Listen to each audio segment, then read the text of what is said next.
Okay, good evening, everybody. Tonight, these are the Rotorua candidates standing on why they should be elected as your next local MP for the next 3 years. But with every election, there's one thing stepping in their way, and that's your vote.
Kia ora, good evening, and welcome to tonight's It's in the Ballot show here live from Motion Entertainment in the, shall we say, the electorate capital of Rotorua, Electorate, Rotorua. How are our candidates feeling tonight? Okay, and I'd like to also, before we sit there and go, I'd like to introduce to our local question host, Tikahu Kura. Yeah, you got microphone? Yes, kia ora. Thank you for having me. Thank you for stepping in tonight to be our question host. We love locals who have the local knowledge. I mean, you know more about this area than I do. All I know is it has, was it 3 state highways going through it and a bunch of lakes? Kia ora. Thank you for having me. No problem. Okay, so let's kick off with Kariana. You will be the first up for your opening statement. Just tell me when I can start. Oh, kia ora, everybody. I'd like to start with a quote by our leader, Honourable Alfred Ngaro, who says, "Big ships are steered by small rudders." And that way, with MMP, it's the minor parties like NewZeal that keep the bigger parties in check. The second thing I want to say is that the elephant in the room says that a vote for the minor parties is a waste of vote. And I'd like to say to that a vote for family values is never a wasted vote. Kia ora, I'm Kariana Black-Vercoe, mother of 6 grandchildren. I've been in education for over 30 years. I've had extensive governance and educational leadership experience. Why would you choose me as your candidate? Because if I was your MP, I would come and listen to you, and if you were on parliamentary grounds and you were having problems and wanted to speak to an MP, I would come out and meet you. Nō reira, kia ora koutou. Thank you very much there. Next up, Merepeka, your opening statements. Well, kia ora, good evening. And to those who are watching from afar, tēnā koutou katoa.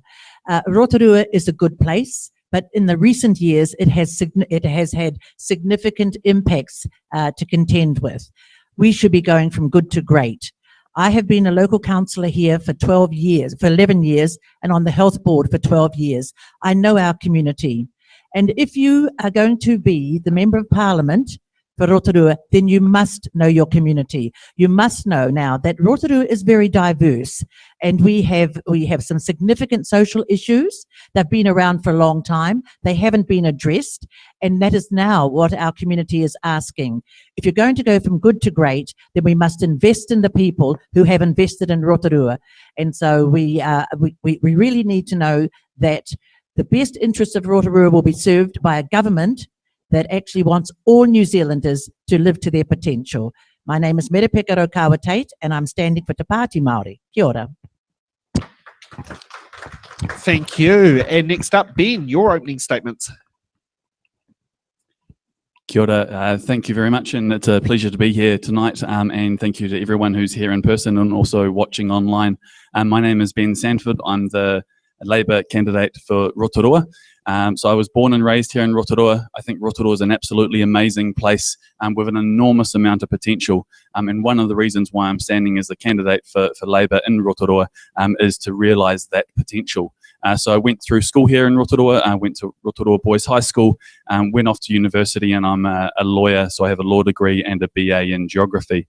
I'm also a 3-time Winter Olympian and have been heavily involved in sports governance and governance both here locally and involved in many community organisations and organisations overseas. And there are issues in Rotorua, but we need solutions, we need progressive solutions, and we need to be working to make sure that the people in the community are doing better. I will be a strong advocate for Rotorua and our community and our iwi to make sure that we're moving forward. Thank you very much. And next up, Marten, your opening statements. Yes, good evening. My name's Marten Rozeboom and I'm the ACT Party candidate for the Rotorua Electorate. I was born in Te Puke. It's a great place to be, and it's the horticultural capital of the Rotorua Electorate. Travelling through Rotorua, it's the tourism capital of the Rotorua Electorate, and south into Rotorua, which is the dairy farming sector of the electorate. I'm a past dairy farmer, I'm an engineer, and I currently work in the tertiary education sector as an engineering tutor.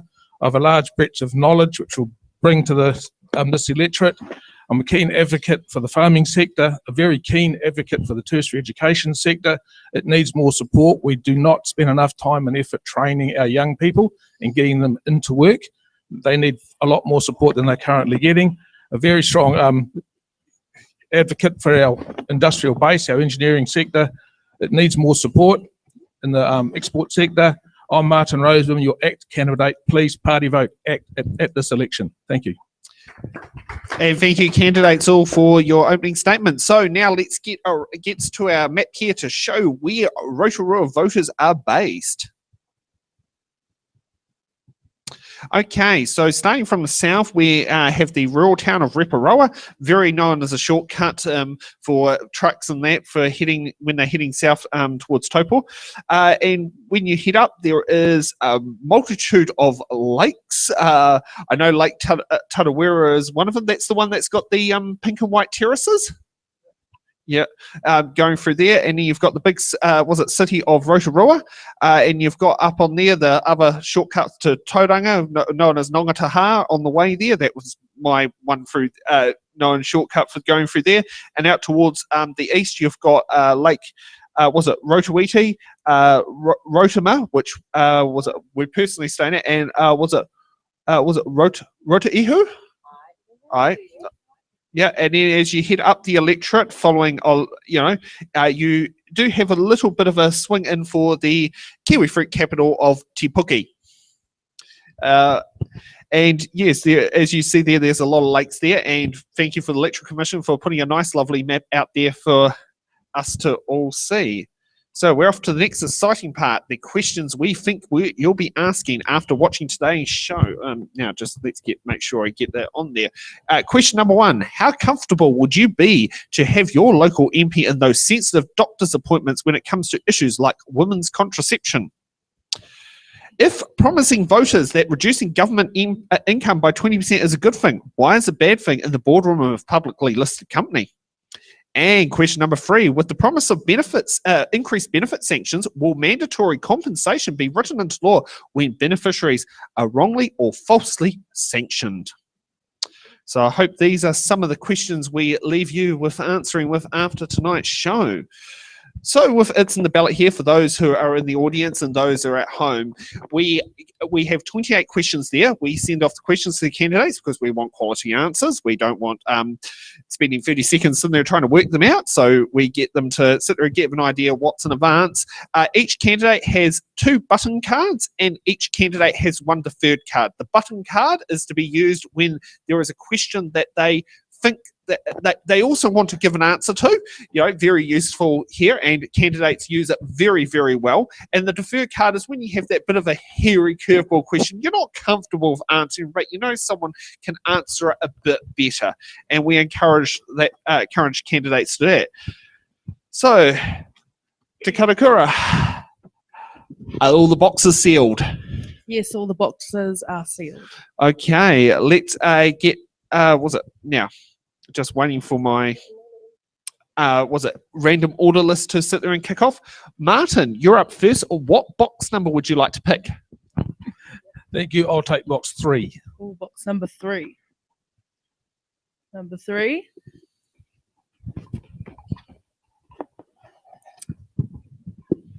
Our letter is C.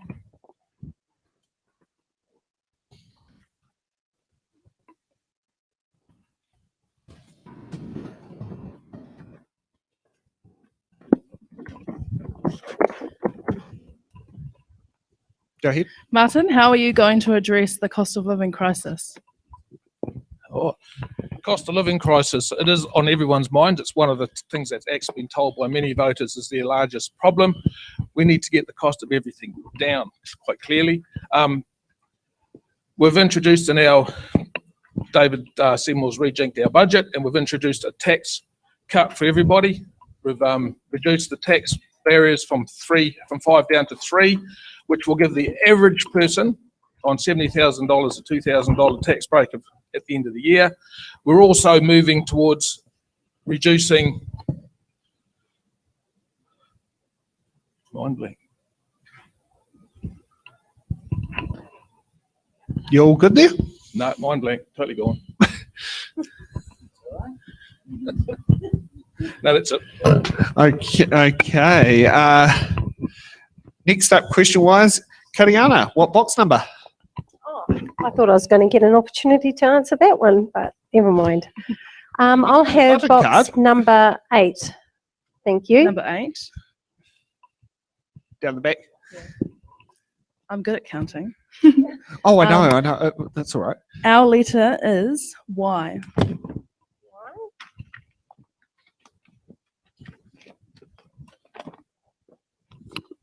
What is New Zealand's biggest challenge, and what is the key policy your party is using to respond to it?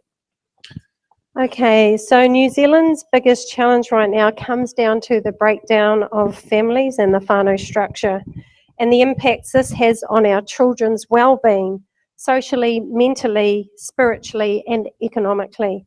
It's a well-known belief that healthy families make for a healthy nation.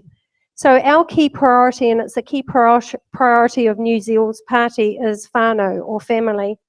The voice of and values of our families, ensuring that all government decisions regarding families are made with their input and their interest in mind.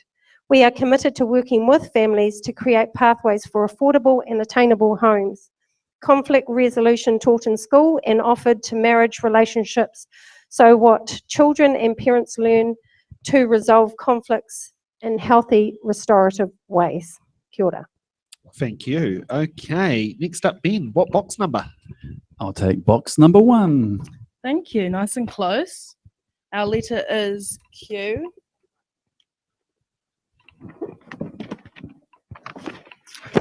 Ben, to what extent do you consider that public transport policies are incentives to support the use of public transport while also reducing climate change impacts?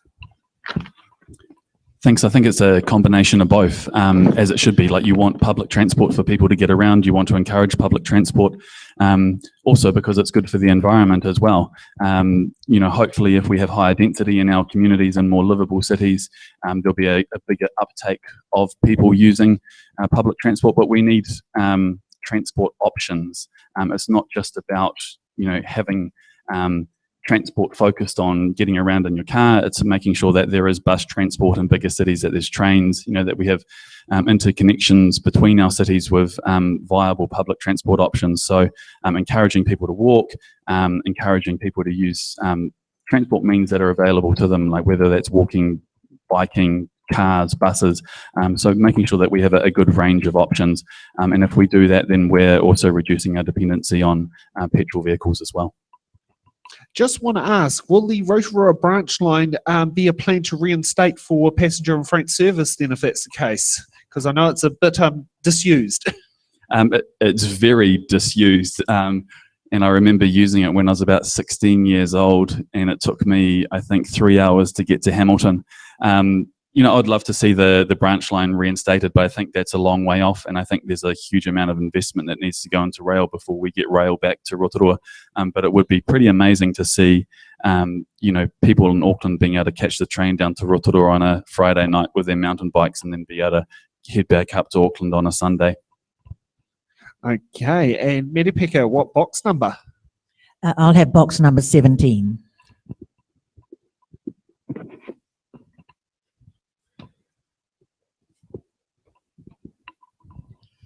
Our letter is M. Merepeka, if you had been an elected MP at the time of the protest at Parliament regarding the mandates, would you have gone on to the grounds of Parliament to listen and acknowledge the concerns of the people? I certainly would have gone down onto the grounds of Parliament. They were New Zealanders who were concerned about what was happening in the country. They wanted to make sure that the regulations and conditions that were being put in place were good for everyone. They didn't want to see sectors of New Zealand society demonised because they held a different view. So no, I would definitely have been there. I think what our the Speaker of the House did at the time, Trevor Mallard, by really recommending that members of Parliament stay out of contact with New Zealanders in Parliament, on the grounds of Parliament. I think that was a shoddy decision making, and shouldn't have happened. And I say kia ora to those New Zealanders that went down there. Thank you. Okay, now we'll go through on another round. Merepeka, you get to go. You're at the top of the list this time round. I'll take number 9, please. Number 9. W.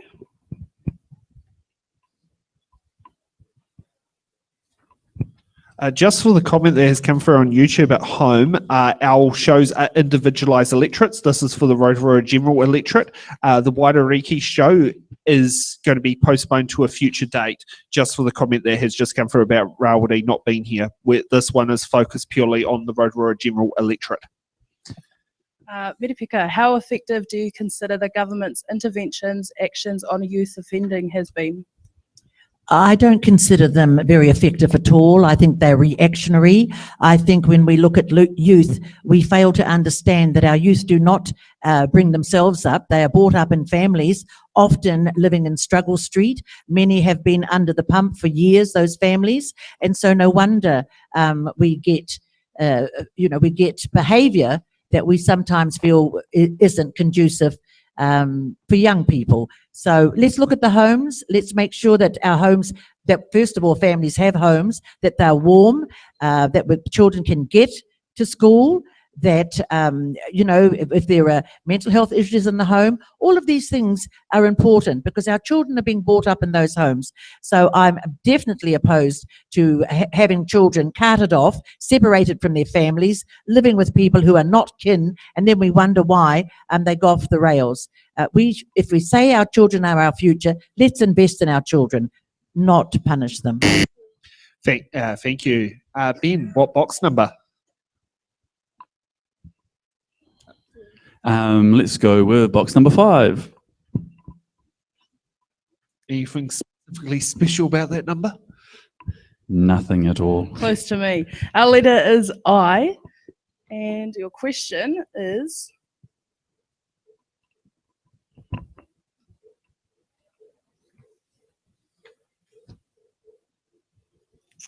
Apologies. Do you want me to hit it? Oh, yes, please. Done. I don't know where we've gone. Ben, is government spending on cycling and cycleways a waste of money? I'm really getting all the transport questions here. So Rotorua is obviously the capital of mountain biking in New Zealand, and I would argue in the world. Like, it's an absolutely incredible place to come. If you're watching, come to Rotorua, come and do some mountain biking. We have the best trails around. This one's, on cycle trails. No, it's not a waste of money.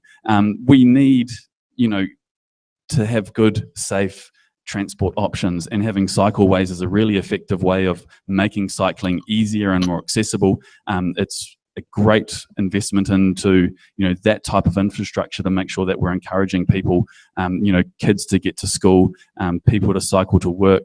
So no, I think that, the right cycling infrastructure and doing it well is really important. Okay, Kariana, what box number? I think I'll have number 18, please.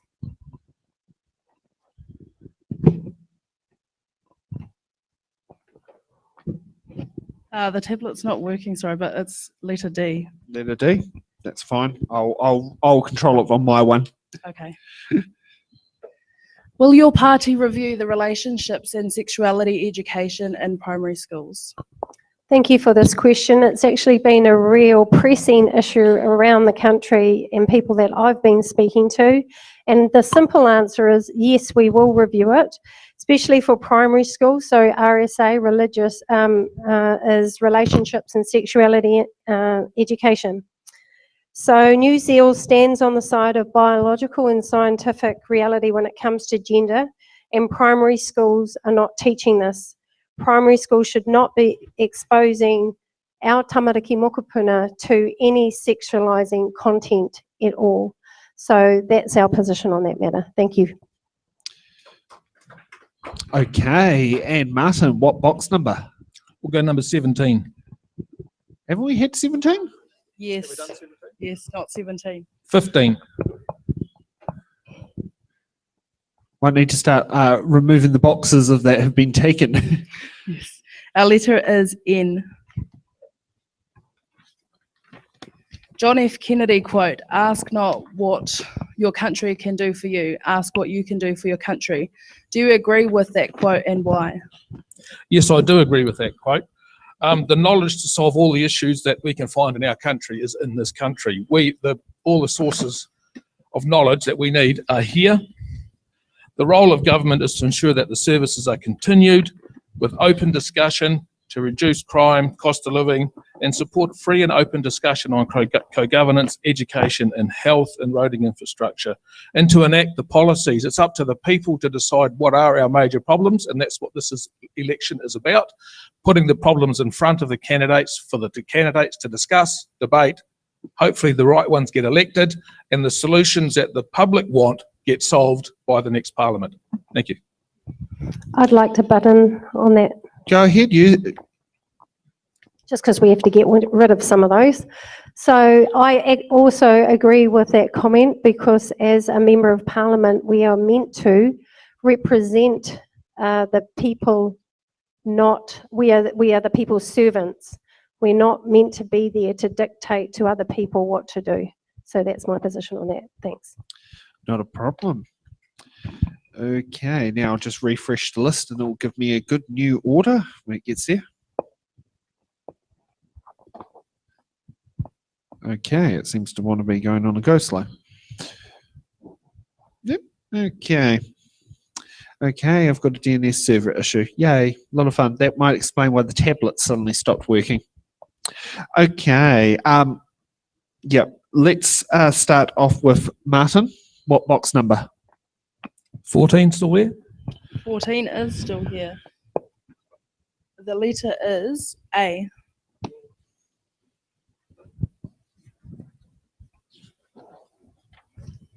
Over the past few years, New Zealand has suffered from many forms of division. How would your party reconnect people and heal the divide so we are a united country once again? Yes, we are very divided. We've been separated by several policies that the current government has brought out.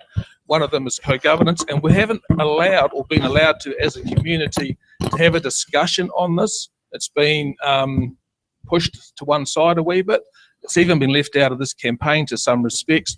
And I believe New Zealand as a whole are all adults. We can discuss this, we can debate this, and we can all be friends at the end of it.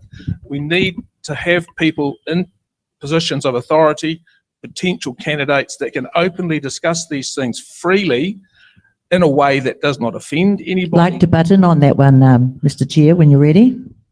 One that does not offend anybody in any way. And by exposing or talking about all our differences, hopefully we can come together, and as a country, we can all move forward as one united New Zealand. Thank you. And Merepeka is using one of her button cards.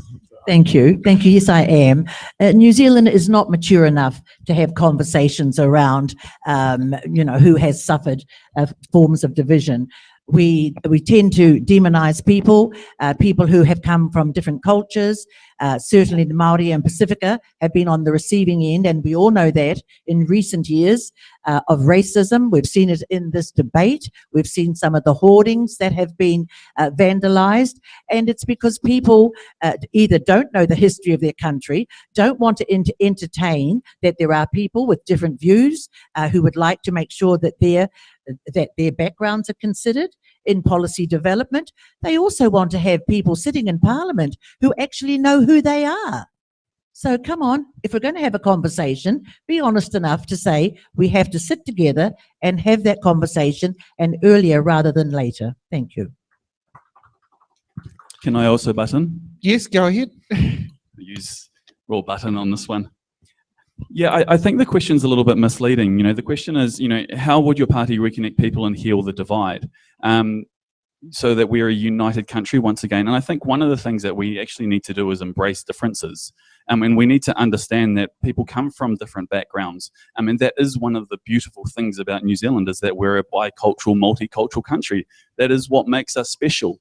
And I think understanding those differences, understanding those different perspectives, that will not necessarily bring, this utopia of, a united people, but hopefully we have empathy for the people around us. We have understanding of the people that are in our communities and our iwi and everyone that makes up this wonderful country. So, I think understanding differences, respecting those differences, understanding the hierarchies, and the injustices that have occurred. I think one of the things that I look at that will make a huge difference moving forward is the teaching of New Zealand histories in school. Because there is a deep misunderstanding about some of the things that have happened in this country. And another button? Yeah, I might as well have a button while everyone's butting in, hey? Maybe it should have been a hard-hitting question. Yes. I agree with this question because I've never seen our nation so divided as I've seen it now, for a number of reasons, whether it's medically or racially. We know every election year, if you want to get some extra votes, you just play the Tiriti or Waitangi card, and people are either anti or for it. Sadly, I see most of our nation are for it, and I don't think that's helpful in building a prosperous future for New Zealand. So I'm of dual heritage, both Māori and Pākehā, and our party leader, Alfred Ngaro, behind me here, he is of Cook Islander. So we are at NewZeal are a multicultural party who have a heart for the restoration of our nation. As a nation, we must learn to listen to each other's perspectives and points of view, especially when it's regarding te tiriti, and be able to have courageous, open conversations about what kawinata or covenant relationships look like without being cancelled or called a racist. Thank you. Thank you, candidates. Very good to get an answer from everyone there. Okay, so let's get back to our list. And Ben, you get the next box number. Let's go with unlucky number 13. Our lucky leader is S. In your opinion, should councils be forced by the Ministry of Health to fluoridate their water supplies? Yeah, I think this is a health decision, and I think the Ministry of Health is much better placed than local councils to make this decision. So if the Ministry of Health, looking at the research around the world and what our communities need, what is in our water or lacking in our water, the research in New Zealand shows that we do have fluoride deficient water. A lot of countries around the world do have fluoride occurring naturally in their water. And we do see huge oral health issues in this country. So I would defer to the experts, which the Department of Health. I don't think local councils are well placed to make a health decision like that. Okay, next up, Kariana, what box number? Pity I couldn't button there because I've wasted all my button cards, but let's go for, what does it go to, 30? 28. 28, let's do 28, thanks. We used to go to 30, but we decided to ditch the booby questions. considering, you know. Our letter is H. Yeah. Property investors often outbid first home buyers at house auctions. How would you encourage these investors to switch to more productive investments? Yeah, see, this is another big issue that we're facing as constituents within Rotorua, which is leaving our people homeless. So my answer would be property investors create scarcity by buying up the property market to a point where even our young people can't afford housing. And this is unacceptable. We can discourage them through targeted taxation and that could deny them a form of investment. But our first priority in Rotorua are our Rotorua constituents, not overseas investors. So kia ora. Merepeka, what box number? If number 1, if it's still available. Now, hasn't someone already taken Yes, number I think one? number 1. I didn't know at the start I had to put the boxes down Oh. again. Oh, fine. Yeah, I've always get people who tend to reuse them where they already know what questions are in them. I'll have number 9 then, please. Number 9. Hasn't that been used? It's been gone as well. Mine's gone as well. All right. I'll have number 2, please. Now, I don't think that one's been used. Letter G. Do you think New Zealand has, I can't read the rest of the question. Coped well with the COVID-19 pandemic? What lessons have we learnt? Yes, I think New Zealand has coped well. This was an unknown event. It took the world by surprise. I think that for a small country, of course, we're isolated. We're at the bottom of the world, really, and we did the best that we can.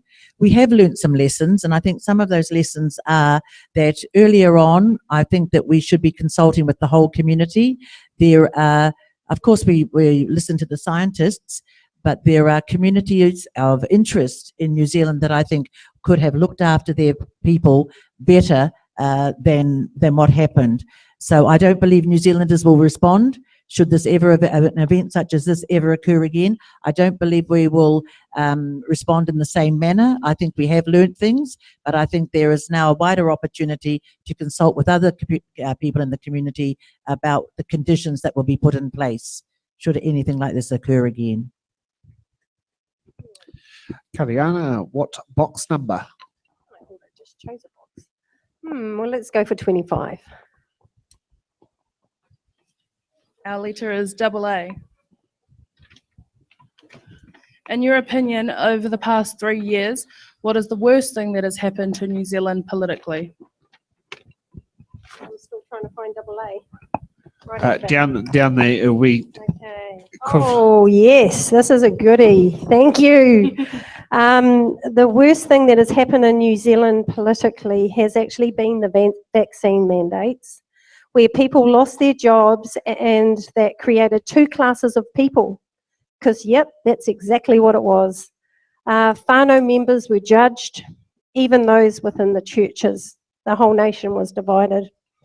The residue of this lingers today, where doctors and nurses to this day still have not, that did not get the jab, still have not given their jobs back. So one of NewZeal's policies will be to ensure that vaccine mandates are lifted. Thank you.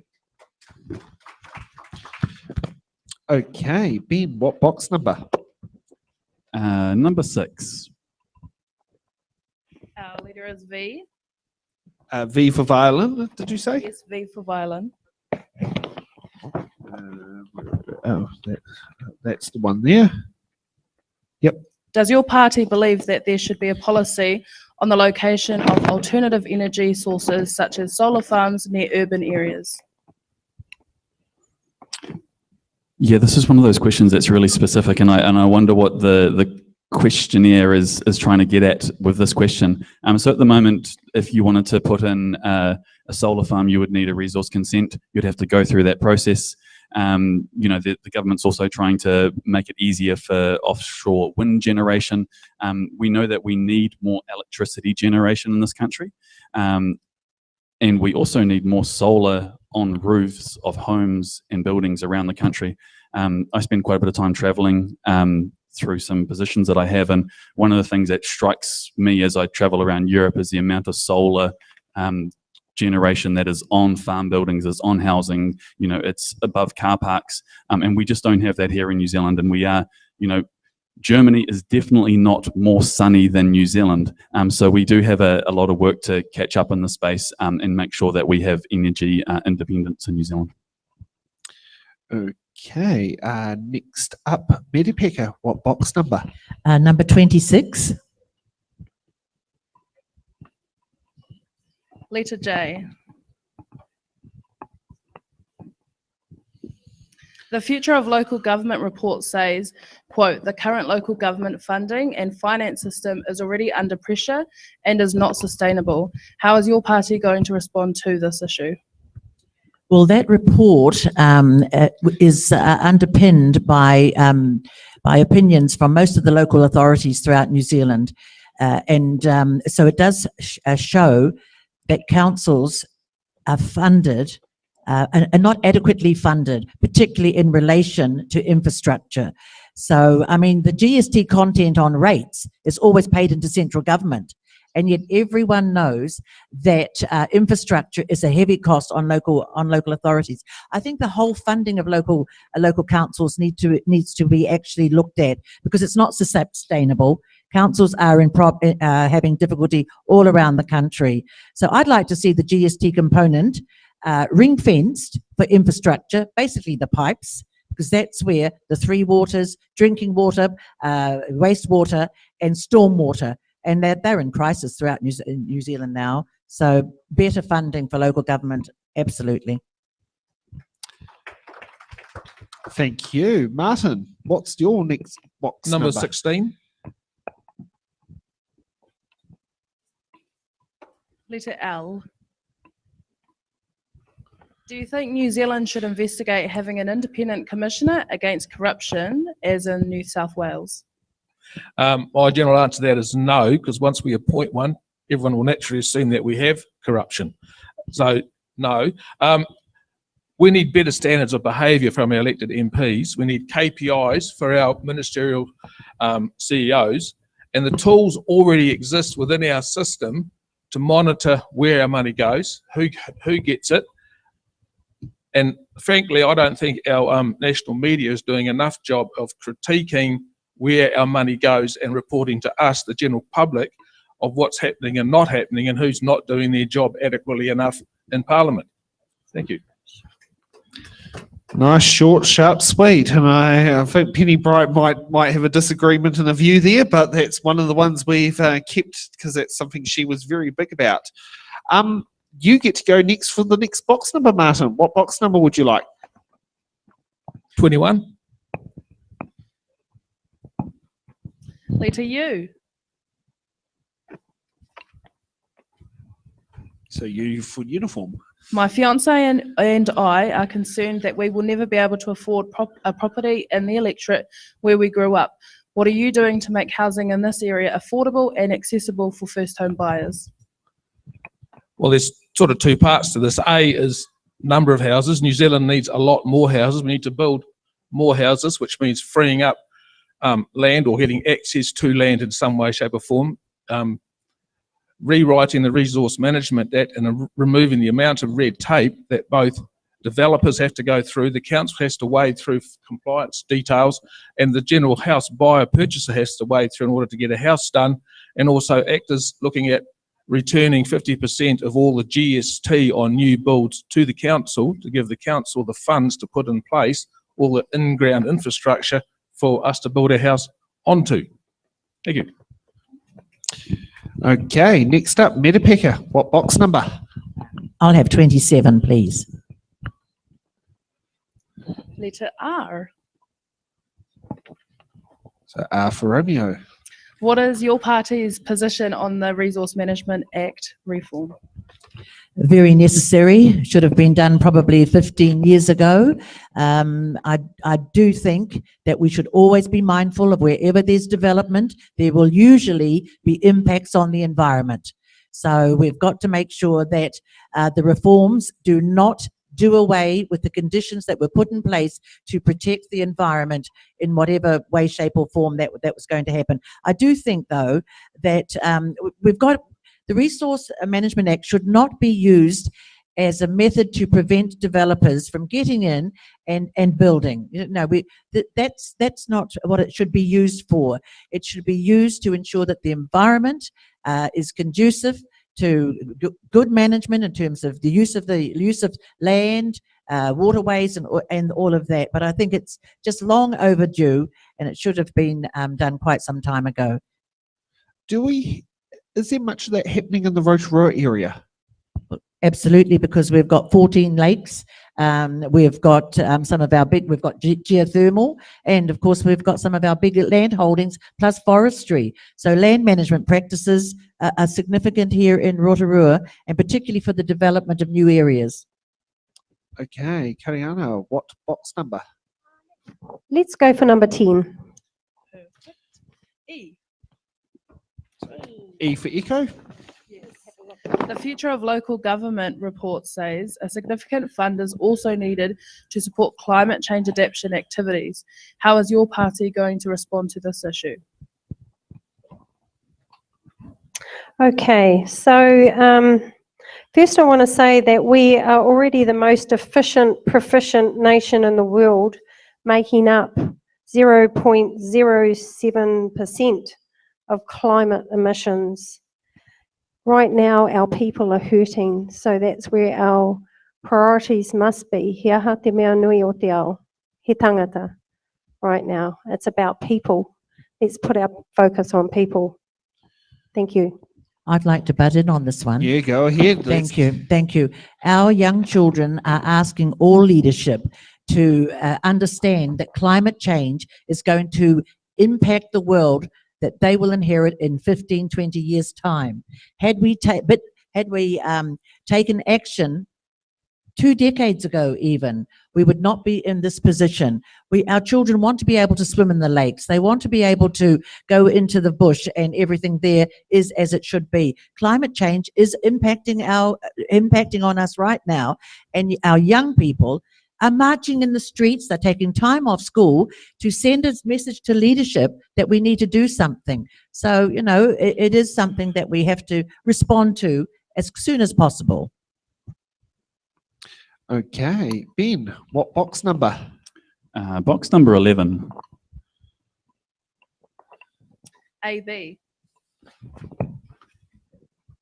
Rest homes are losing registered nurses to Te Whatu Ora as they are unable to match the pay packages.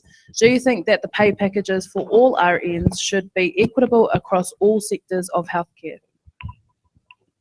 Yes, I do think that all registered nurses should be receiving the same pay for the same work that they're doing, and I think we need to acknowledge that the government's actually taking steps in this direction already. 40 million was announced earlier this year to fill that pay gap.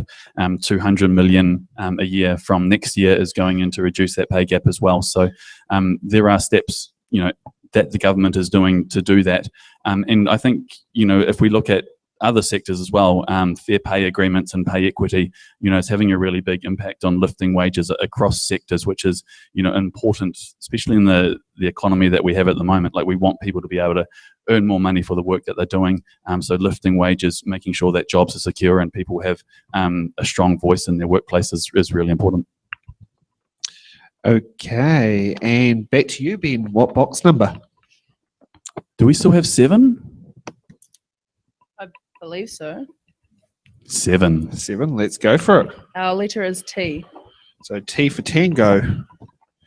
Good thing about the phonetic alphabet. In the 2019 budget, $1.9 billion was allocated to improving mental health services. To what extent do you consider that this has improved our mental health system and made a difference to our country's well-being? Yeah, I think it's important to look at where we were starting back in 2017, and the mental health system is really having to.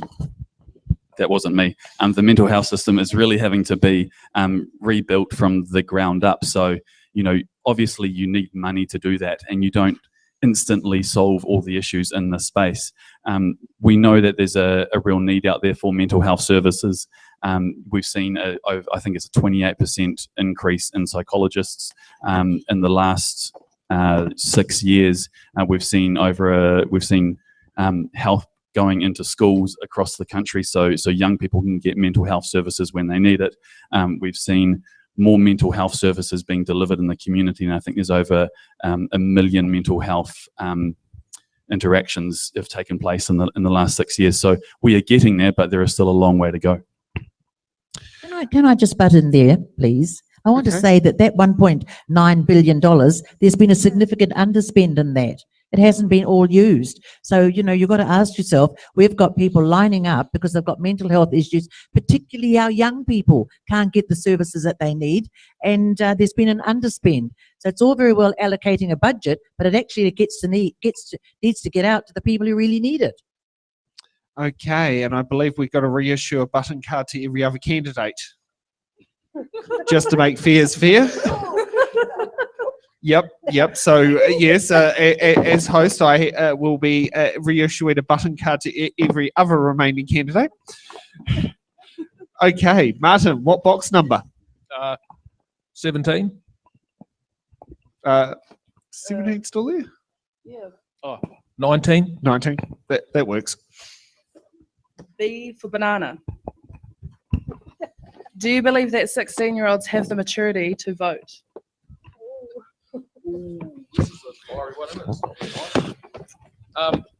Basically, no. I know this is not going to go down well with the 16 and 17-year-olds, but the voting age used to be 20, and it got reduced to 18 for a bunch of very robust reasons. One of the big ones was we sent young men off to fight at 18, so the argument was made if they were old enough to go and fight and die for the country, they were old enough to vote for our country. At 16, most of our young people are still in school. They haven't learnt what it's like to actually live in the world, receive pay tax, and actually try and balance a budget.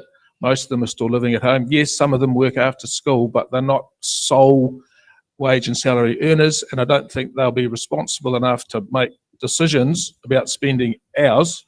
So we're going to have non-taxpayer young people voting to spend our taxpayer money. I don't think that's going to work. Yeah, I might do a button there. Thank you. I'll use my card. Do you go ahead? I total call Martin. I agree with what he says. I love students of every age as a teacher, especially our rangatahi, our youth. And I just don't think at 16 they're in a position for a couple of reasons to make life-changing decisions such as that's going to affect a whole country, even around puberty blockers, that they're trying to give to children under 16. So I don't believe they have the maturity to understand the full implications of that decision. And we must be mindful that we don't know what the teachers are teaching them in schools, who will be very influential on who these 16-year-olds may vote for. So, kia ora. Can I'll use a button. Another button. We might as well have some diversity in opinion on this one. I'm in favour of 16-year-olds having the vote. There is no maturity tests in coming to vote. So if we're talking about maturity, I'm sure, we all run into people in the community that I have friends that I would say, there's a lot of 16-year-olds that are much more mature than they are. So I don't necessarily think that maturity is how we should be judging voting. We don't have, we have very few limitations on our voting as soon as you are over the age of 18. 16-year-olds, the research shows that if you engage a 16-year-old in the voting process, they will vote, throughout their lifetime because you're engaging them in an earlier time in their life. So it's better for our country if we get people voting earlier. We'll get more people voting, and this is also our future. The children are our future. They should have a say in what that future looks like. And mentioning something on the voting age, my grandma first voted at the first legal age she could vote at 21, because the voting age in 1949 was 21.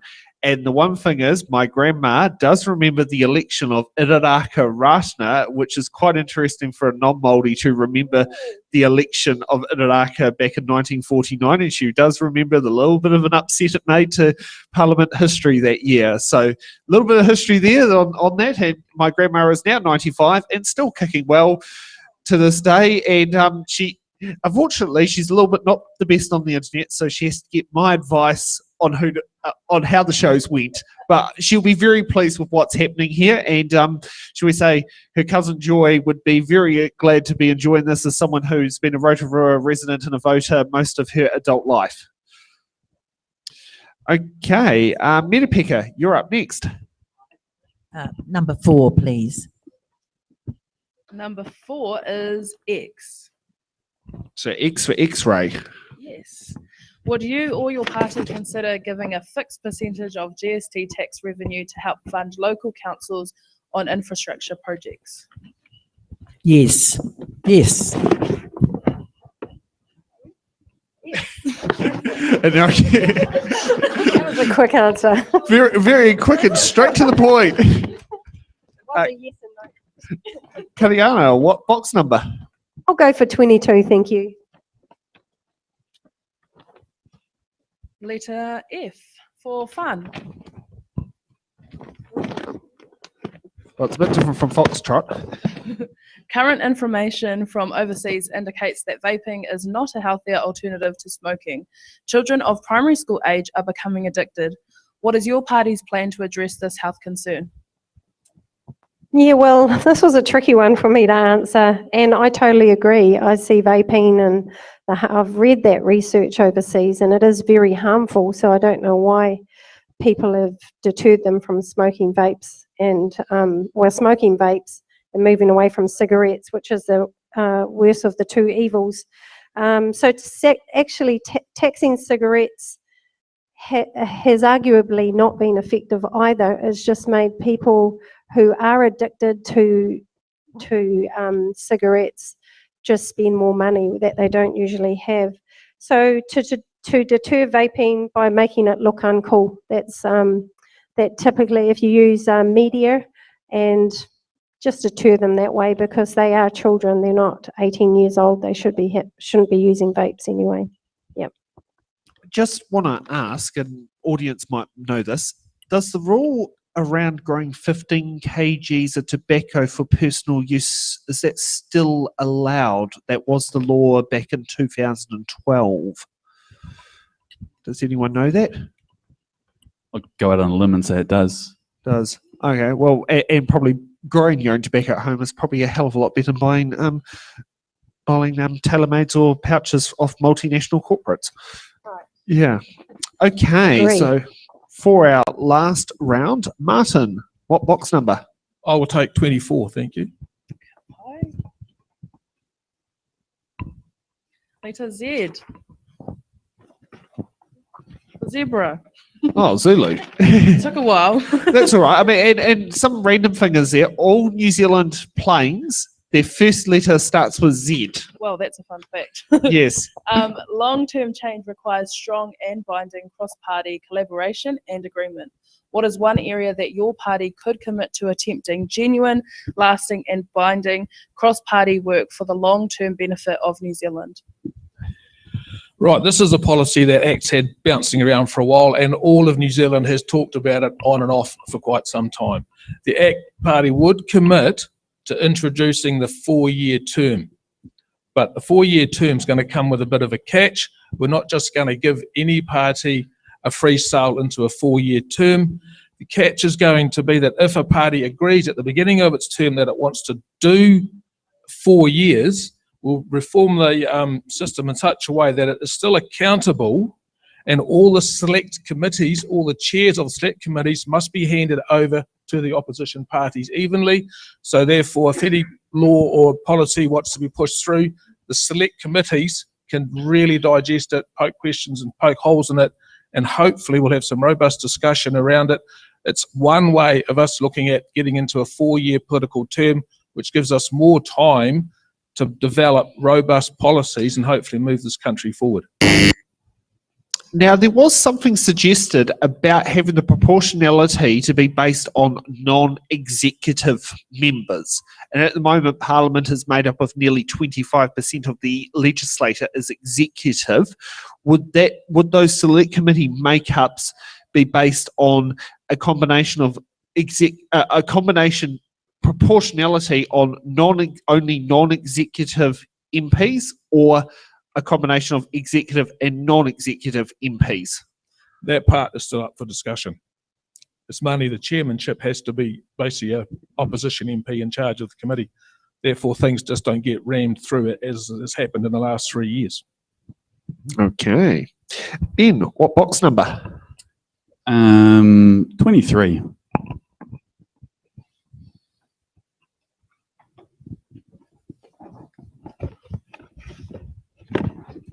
O for orange.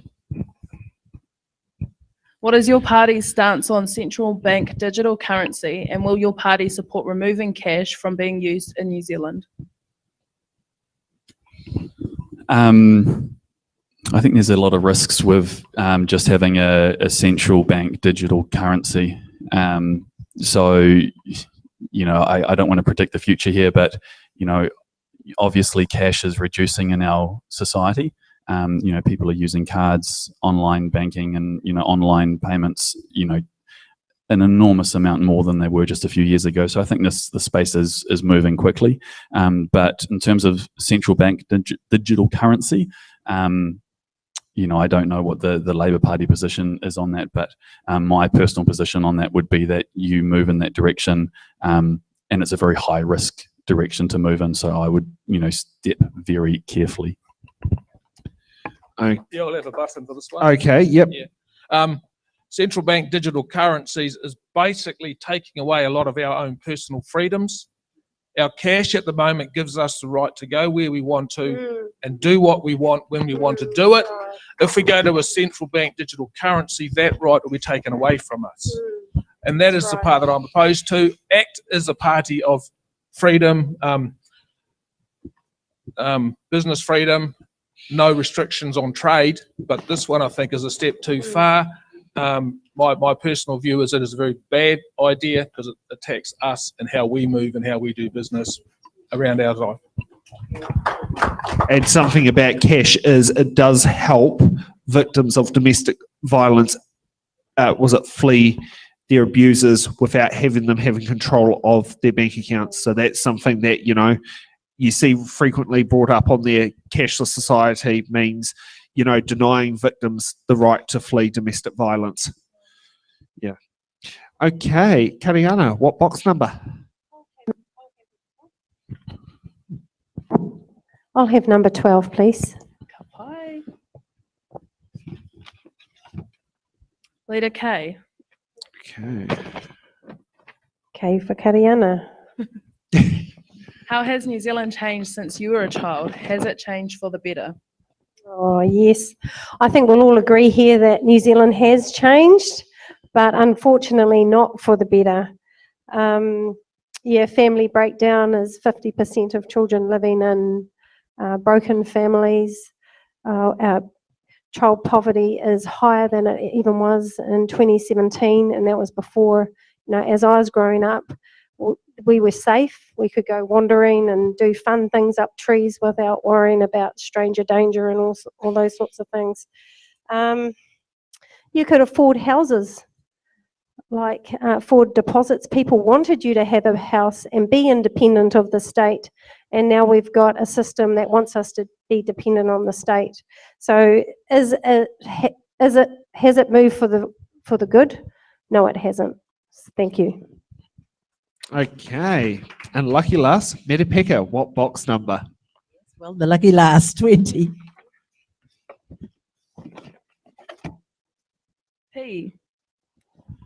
So, What would your party do about regulating the introduction of artificial intelligence?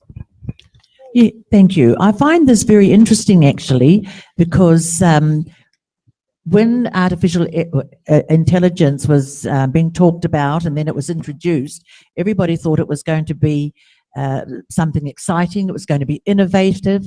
It would be used creatively, hopefully for the good of everyone.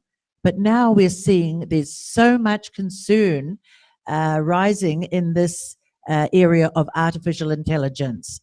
I think that we don't trust some of the developers. We don't trust what they might be using it for.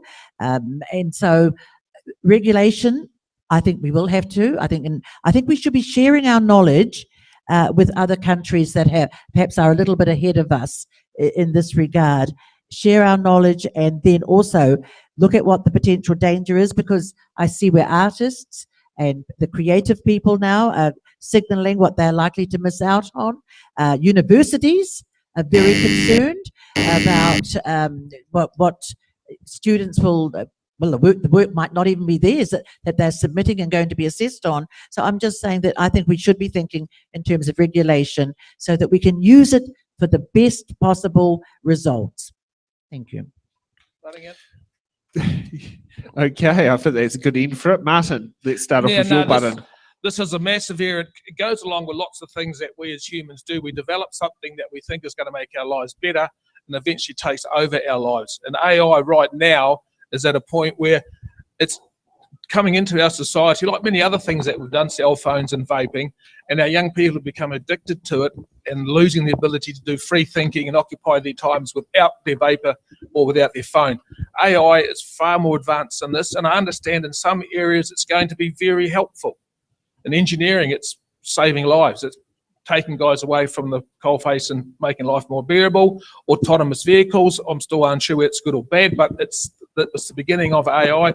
But this is artificial intelligence. This is a machine that can, to some extent, think for itself. So the car can detect somebody and drive around them. It can stop. It can control the car for you, which is quite unnerving for some people.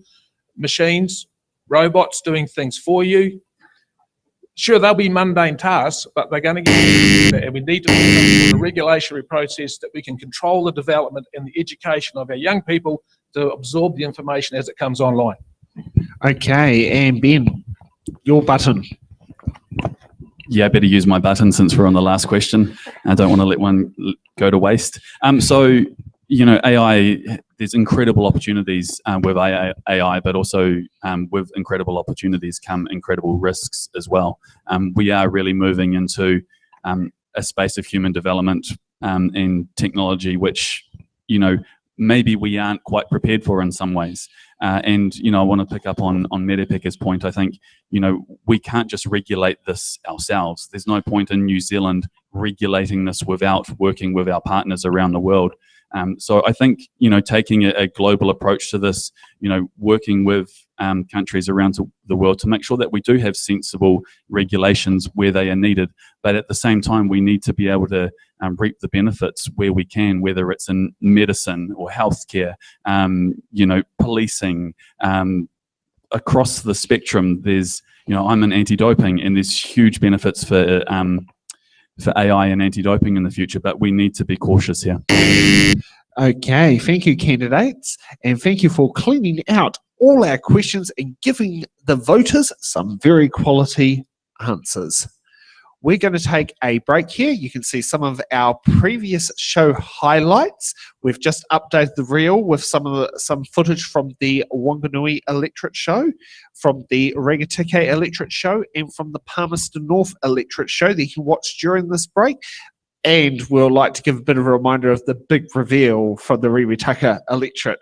So we'll see you back in about 10 minutes' time for hard-hitting questions.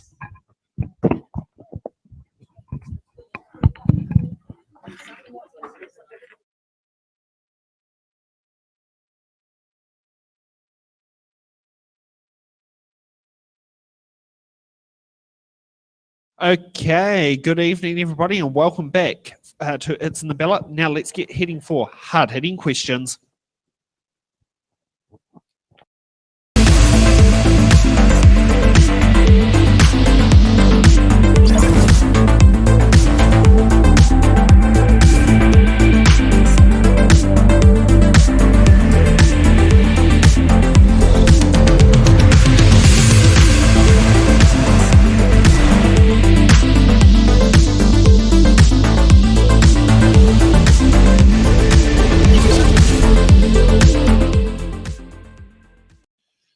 Okay, so hard-hitting questions are the questions that get answered by all candidates. You cannot use your button cards because you're already going to be answering the question. You cannot defer it to another candidate because you're already going to be answering the questions.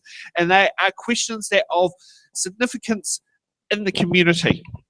So let's kick off for hard-hitting question number one. What is your party's policy to get families out of emergency accommodation and into long-term stable housing? And let's kick off with Merepeka. Well, emergency housing has brought Rotorua to the attention of this nation over the last few years. So we've got 400 children each day who go to school from emergency housing.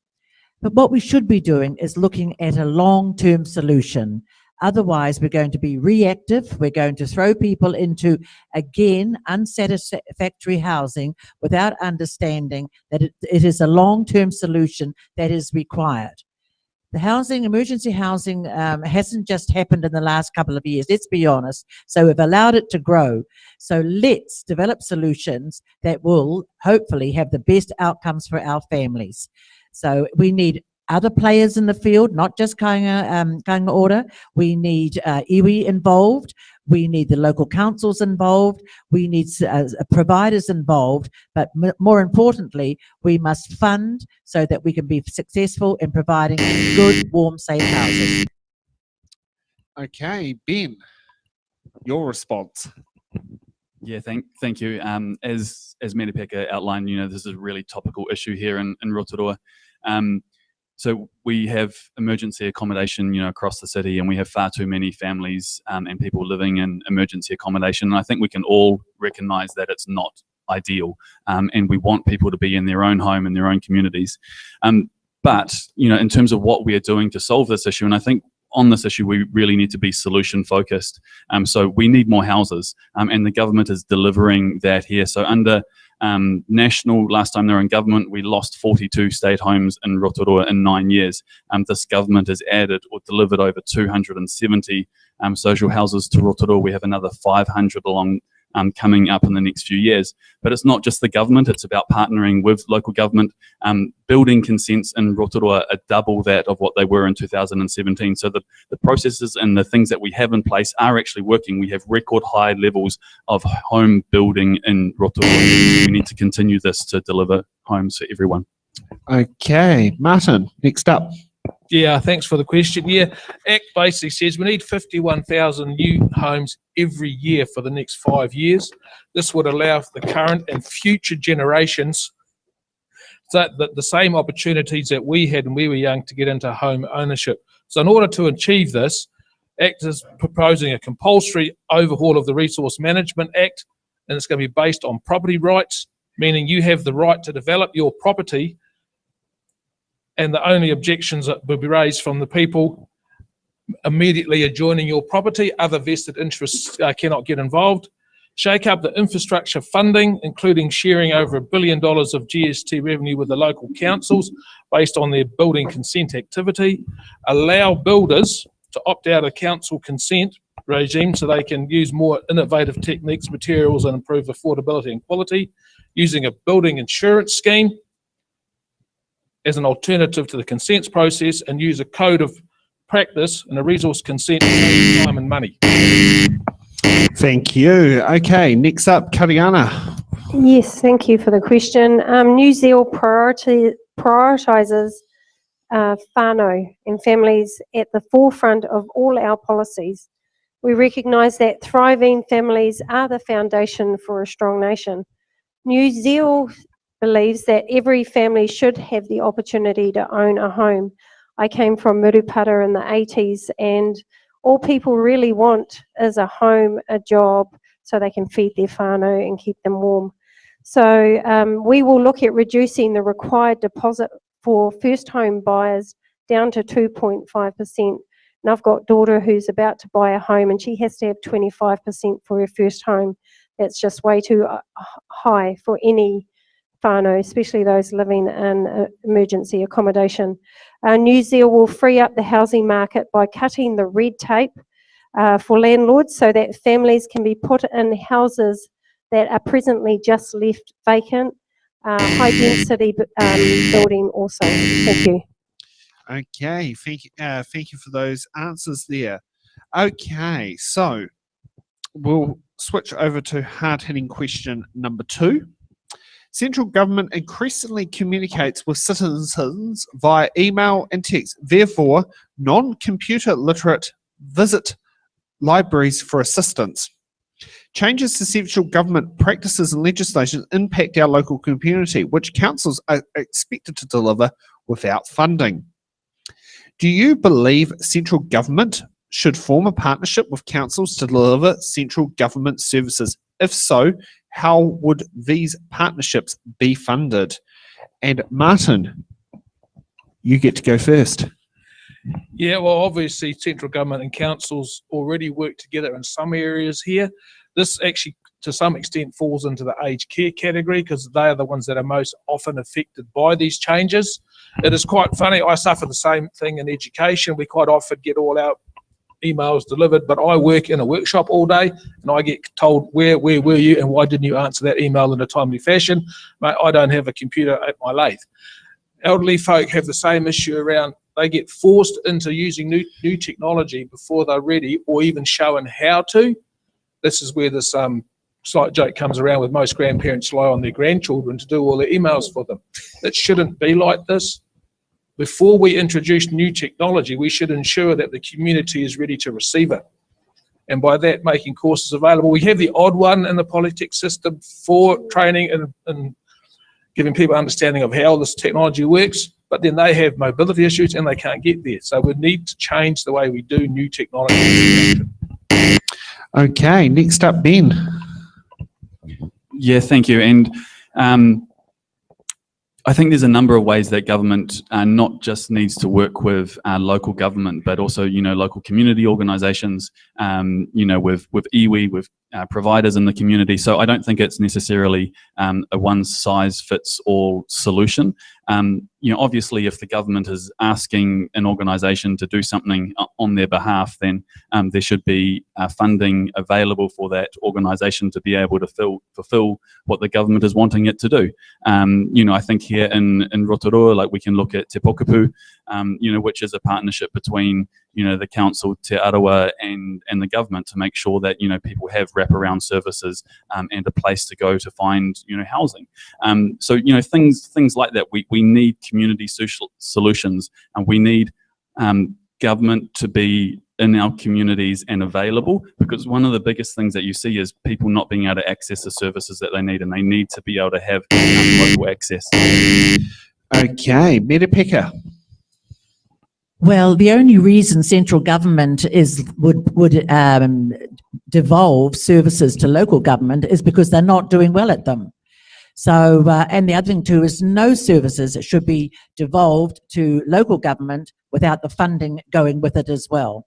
But I would question, why go to local government? We've got local, if it's, and depending of course what it is that central government wants to devolve, but what about our local providers, service providers, particularly in the social welfare space? They know their communities well, they can get a foot in the door, that they live in the community, so they have a vested interest in ensuring that their service is successful. They can be well monitored. So I wouldn't go and think that you're going to get great service from local authorities. No, I think go to people who know their community well, and that's the local providers, and fund them adequately to be successful. Okay, Kariana. Yeah, well, in regards to central government decisions, I believe if I was your candidate, I will be pushing as much as possible to keep local assets and decisions in local people's hearts and hands. That's a priority for me. We all love our city, and because we all pay rates, we should be the deciders of what our city should look like, not central government. So working together for the good of our city and our country. So that's where I am with that. Thank you. And thank you for those answers there. Very, very helpful. And yes, the government may take credit for the fact my 95-year-old grandmother did do her census online, but you're looking at the person who sat there and filled it out for her. But she did say one good thing. It took 20 minutes, not 2 hours on the pen and paper version. So she's very pleased the online option was available, and for her, it sped it up a hell of a lot. One thing I also noticed was she still put down her religion as Presbyterian, and I don't remember seeing her set foot in a church. So that might be something quite useful about stats about who actually still puts their religious affiliation, even that they might seem to be a bit of a secular family. Okay, now here's the exciting part, and this is the part I love about every single show, is what is the first private, no, they don't call them that anymore, members bill that the candidates would put into the biscuit tin if they were elected.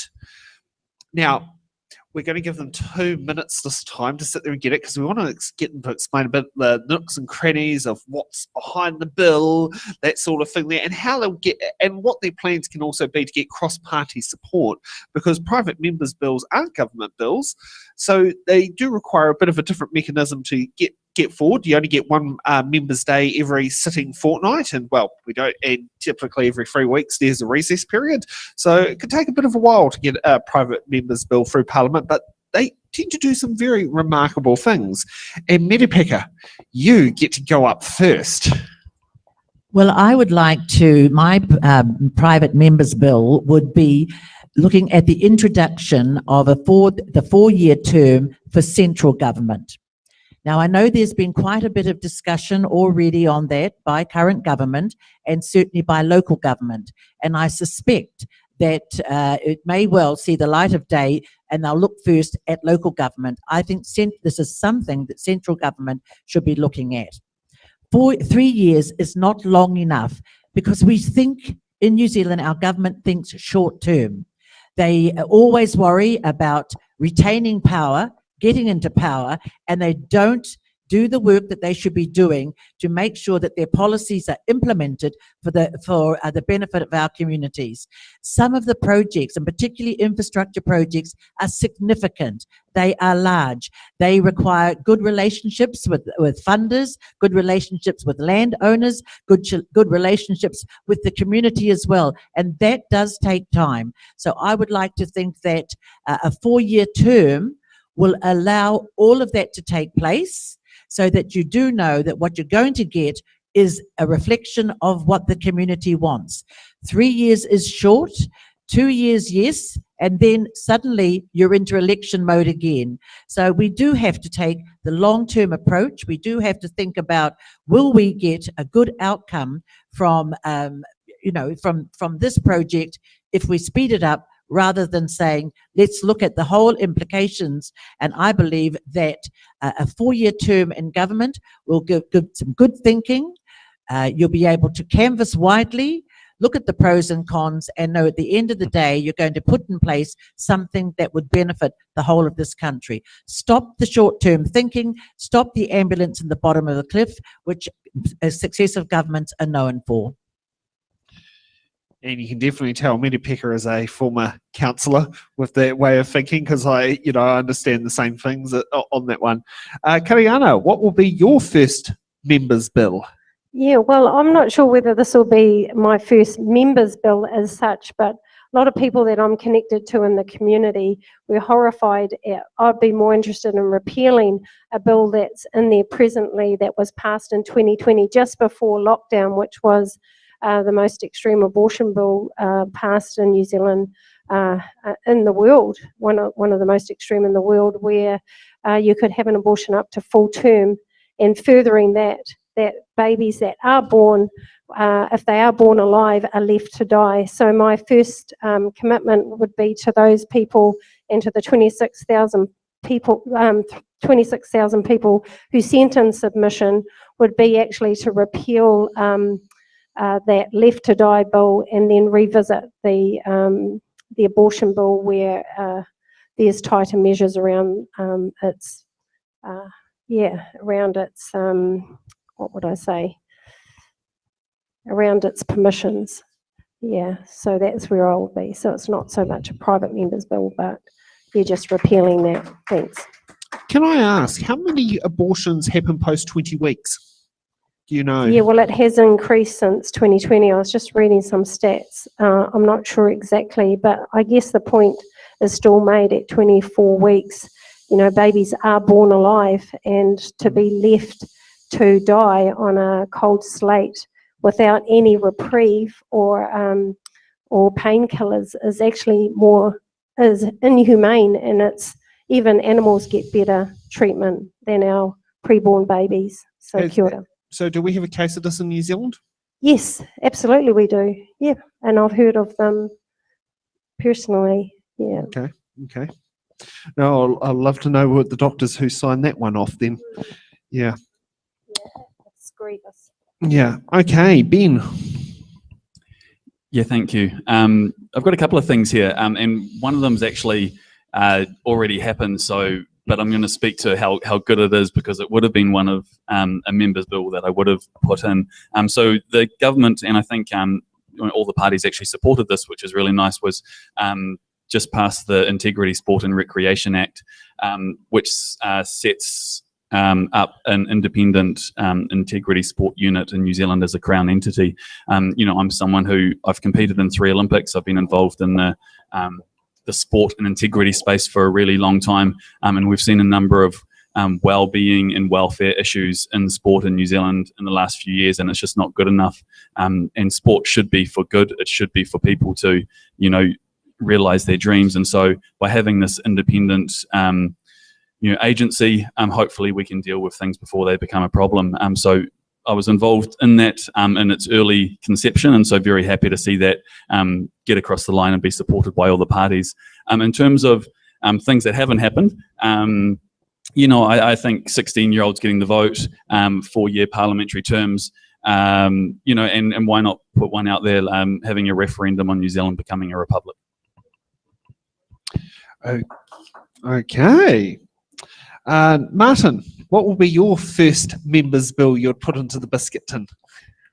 I don't actually have a member's bill in mind. I'm standing for Rotorua to get New Zealand, to give New Zealanders an opportunity for real change, and that is fixing our health issues, fixing the health system, fixing the education system, getting infrastructure up and going, and that's what I'll be focused on if I get into Parliament.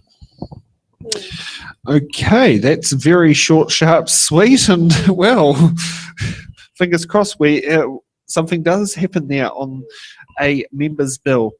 So we've got a little bit of spare time. So I'd like to find out from these candidates, what is the best coffee shop in the Rotorua Electorate, considering I'm a barista by trade, so, including that ghastly corporate multinational establishment outside the front door, BP, did employ me for 3.5 years. However, I've got to admit, I learnt my barista skills before then.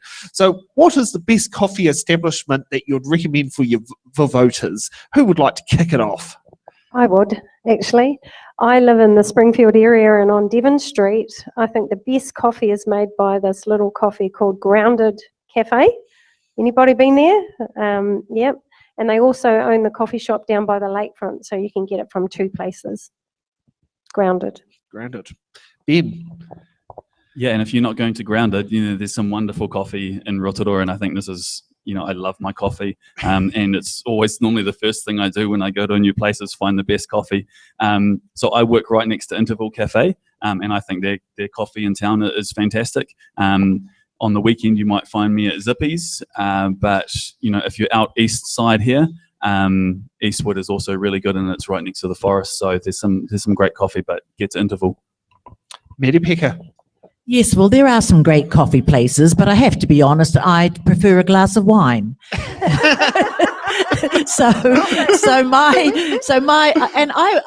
I'm a club member of the Rotorua Citizens Club, so you'll often find me there enjoying a glass of wine. Kia ora. So which New Zealand variety do you like drinking? Actually, I prefer the Marlborough wine. Yes, always. Thank You you. and my former landlady have something in common. Martin. Yeah, I travel around quite a bit, so at the moment most of my coffees are at Ambrosia. I don't get far apart away from that. That's where I meet all my fellow supporters, and I'll give a plug for Te Puke too, where I stop there at Lumberjacks. I've just put one in, and so far the coffee there has been very good. Okay, so I've got a few coffee shops to check out for my next 2 days in the Lakes Rotorua district area. Okay, so we've got some very good quality answers. I found out some good coffee shops I've got to try along with the rest of our crew here before we go. Now, can I thank the candidates for coming tonight and presenting presenting their views and their answers on why they should become the next local MP for the Rotorua electorate. Can we also thank name blanks, I have many different local hosts.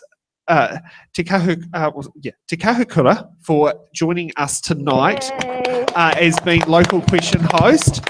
And thank you, Merepeka, for finding her at very, trying to find local co-hosts are a bit of a mission when you are in a bit of a Wellington bubble, but I'm glad I've been broken out of it and you meet some fantastic people.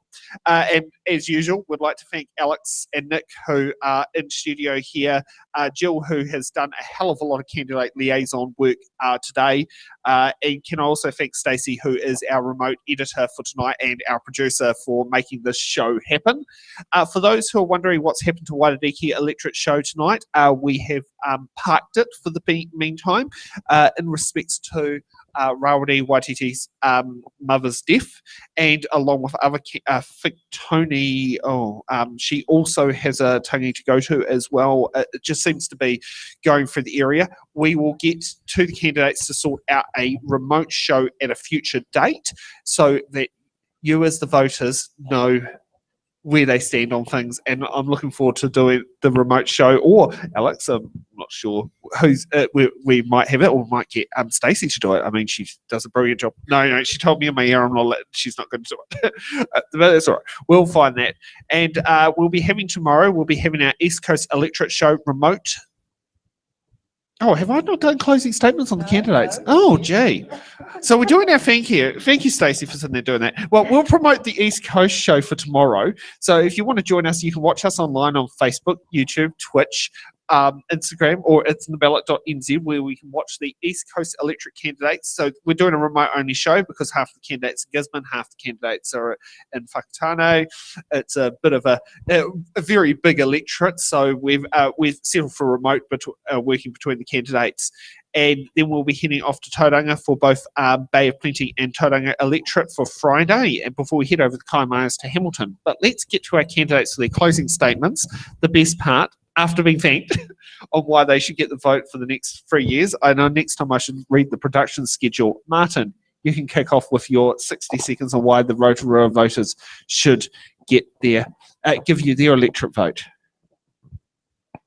Yeah, I'm Marten Rozeboom. I'm the ACT candidate, and I'm actually campaigning for the Pāti vote for the Rotorua electorate.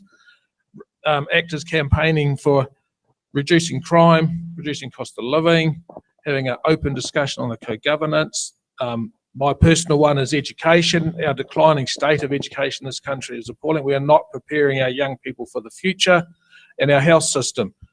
Our aged care system is a mess. We don't have enough of anyone to look after our older people. And to be fair, our aging population is not a surprise to anybody. They didn't sneak up on us. They've been growing old their whole life. We had the baby boomers at the beginning. They've been called the boomers their whole life. So when they arrived at old age, we should have been ready as a country to receive them and treat them with dignity and respect in their older years and give them all the care that they need. Many of them struggle with in-home care, in-home support, and also care with palliative care later in their life. And we need to do something about this. I'm Marten Rozeboom, standing for ACT. Please Pāti vote ACT. Okay, Ben. I'm Ben Sandford. I'm the Labour candidate for Rotorua, and I'm asking for your vote, both as the electorate candidate and your party vote. As you might have noticed tonight, we've got an MP here in Rotorua who's been the MP for 15 years. He's not here tonight.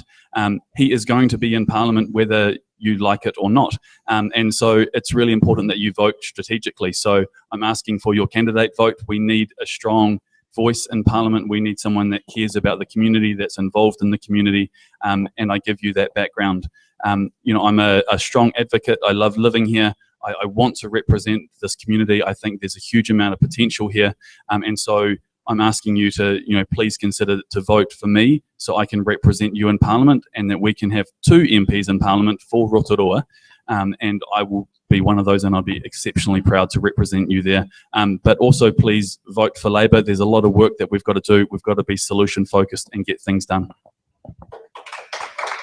Kariana. Kia ora, thank you for coming this evening and for tuning in online.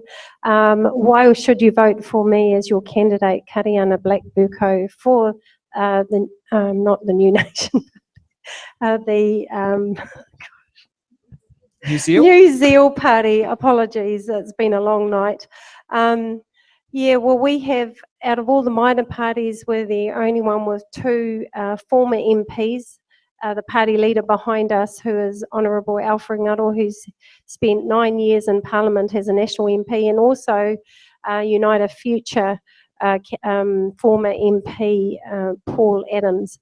So our priorities are whānau, is family first, and so if any organisation wants to make decisions for our tamariki mokopuna, they'll have to get through me, because that's where my heart is. And yeah, so 2 votes, Kariana Black for Rotorua, and vote party vote, NewZeal in the land. Thank you.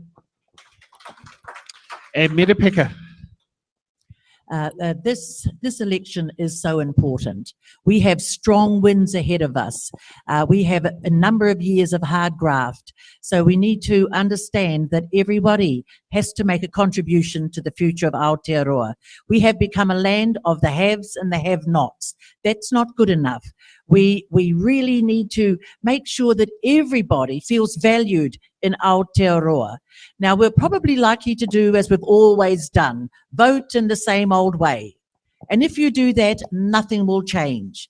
And this is definitely a time for New Zealand to understand what's at stake if nothing changes. We've got young people that need to know that they are stunning, they are loved, they are beautiful, and they are valued. This is their country, this is their future. We've got to have the leadership that really understands community. Otherwise, New Zealand, well, you can just park it up. Our country should be going from good to great. You can do something about that. My name is Merepeka Raukawa-Tait. I'm for Pāti Māori as a Member of Parliament and for the vote. Kia ora. And let's give a round of applause for everyone for coming tonight. And we'll see you tomorrow at 3 p.m. for East Coast Electorate Remote Show. See you then. Good night.